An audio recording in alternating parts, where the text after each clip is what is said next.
تو انتہائی درجے کے انہماک کی کیفیت کیوں ہے؟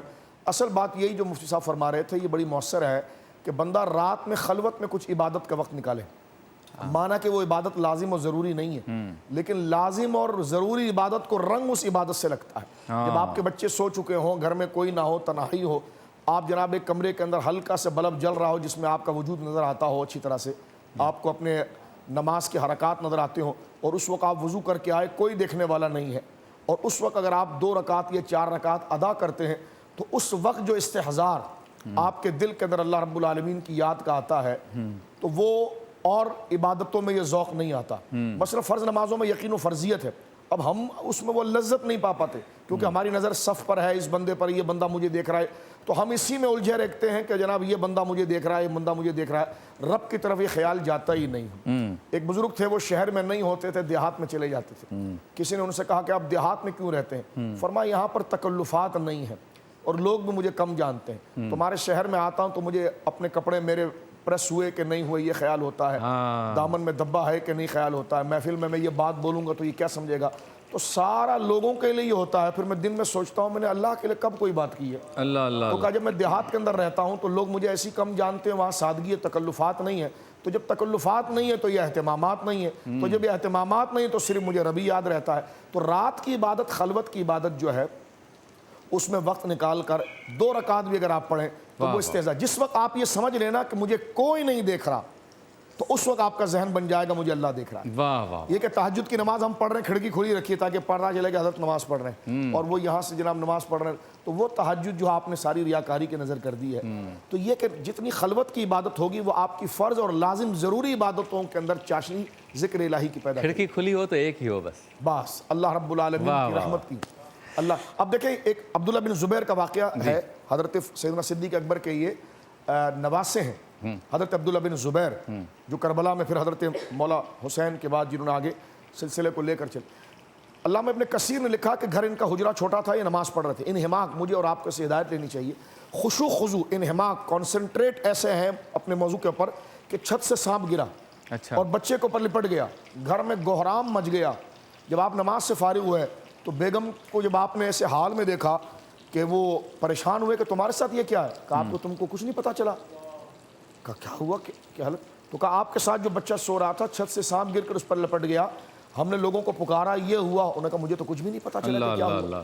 یعنی یہ انہماک کی وہ فضا ہے جس سے سرکار مولا کائنات مولا مرتضیٰ کو جب تیر لگا، میں نے عرض کیا تھا، تو جب ان کو کھینچا جاتا تو سرکار مولا مرتضیٰ کو تکلیف ہوتی اور کہا یہ تو زہر آلود ہے، یہ نکلے بغیر آپ کی جان کے لیے نقصان ہے. تو فرمایا جب میں نماز پڑھ رہا ہوں تو اس وقت کیفیت کرنا.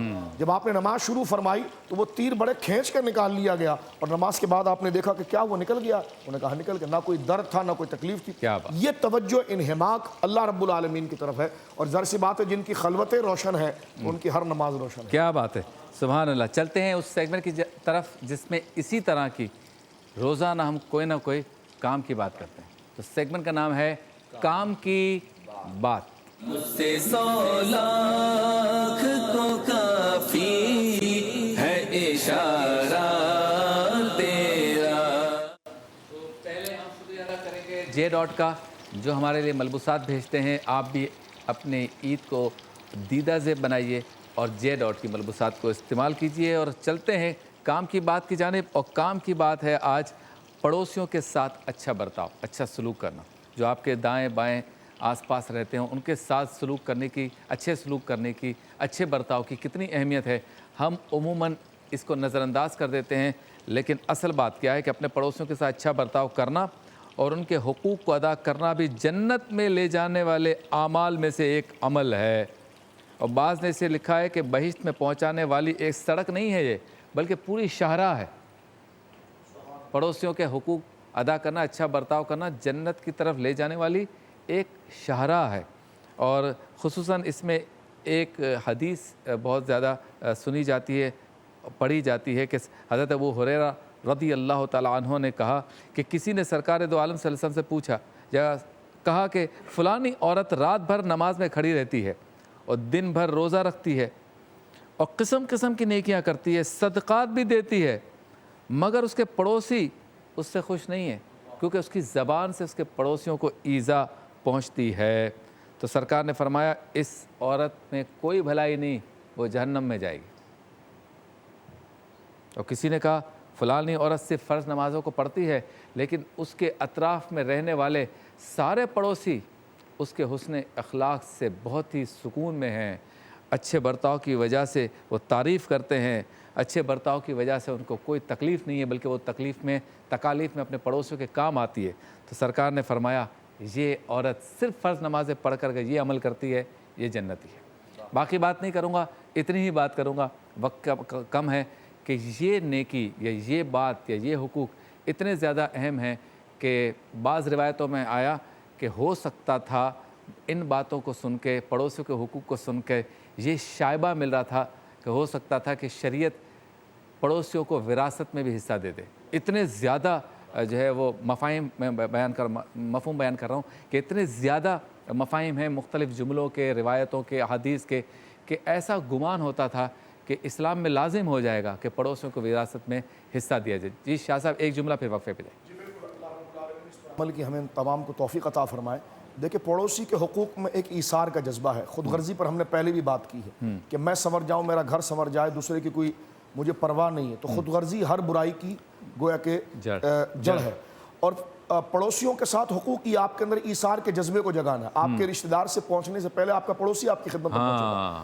آج چلو ایسا زیادہ ہو گیا ہے کہ اللہ کے فضل سے کہ اب کھانا بھیجنا، یہ بھیجنا، اگر یہ نہیں بھی ہے تو کم سے کم یہ رویہ اختیار کیا جائے، جو ایک محلے میں باہم پڑوسیوں کے بچے رہتے ہیں تو کم سے کم ان بچوں کے ساتھ ہی محبت اور اپنے بچوں کی طرح ان کو سمجھ کر ان کی اخلاقی گویا کہ تربیت، اور جو آپ اپنے گھر کے دروازے کے سامنے جن چیزوں کو پسند نہیں کرتے ہیں تو ایسی چیز آپ اپنے پڑوسی کو نہ دیکھیں کہ آپ پڑوسی کے گھر کو نظر اٹھا کے دیکھ رہے ہوں اور آپ اس چیز کو پسند نہیں کرتے کہ جناب آپ کے گھر کی طرف کوئی نظر اٹھا کے دیکھے، تو کم سے کم کسی کو ضرر اور تکلیف دینے کا باعث نہ بنے۔ صحیح۔ تو پڑوسیوں کے ساتھ، ان کے بچوں کے ساتھ محبت کرنی ہے، تعلق کو جوڑنا ہے۔ وہ تعلق ایسا نہ ہو کہ بچے آپس میں پب جی کھیل رہے ہوں۔ ملاقات ہوتی ہے مختصر سے وقفے کے بعد۔ نبی سلام علیکہ یا رسول سلام علیکہ، سلام علیکہ یا رسول سلام علیکہ۔ سیگمنٹ کا نام ہے ورفعنا لک ذکرک۔ یا خدا تجھ سے میری دعا ہے۔ ہمارے ساتھ موجود ہیں احمد شاہ صاحب، جی کلام پیش کریں۔ صلی علی نبینا، صلی علی محمد، صلی علی شفیعنا، صلی علی محمد۔